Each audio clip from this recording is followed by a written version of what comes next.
खैर, आज हम सोशल एंग्जाइटी और लोगों के जज करने वाले डर से निकलने की बात करेंगे। हमें अक्सर किसी कमरे में जाते हुए शदीद डर लगता है ना कि सब हमें ही घूर रहे हैं।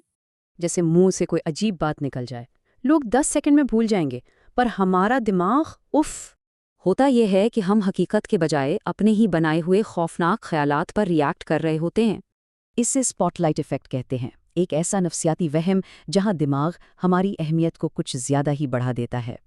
हमारा डर कहता है सब जज कर रहे हैं, लेकिन हकीकत में लोग बस अपनी जिंदगियों में मगन होते हैं।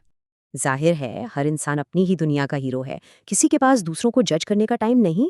तो फिर इस अजीब से डर को कैसे कंट्रोल किया जाए? हम इस उलझन से आज़ाद कैसे हो सकते हैं? बेहतरीन तरीका यह है कि हम अपनी घबराहट को वहीं ब्रेक लगाएं, हकीकत को पहचानें और वहम को झटक दें। सच्ची बात है, असल सुकून तभी मिलता है जब हम अपनी हर डराने वाली सोच को सच मानना छोड़ देते हैं। ये जानकर सच में कितना रिलीफ मिलता है कि वो खौफनाक सोशल स्पॉटलाइट कभी ऑन थी ही नहीं।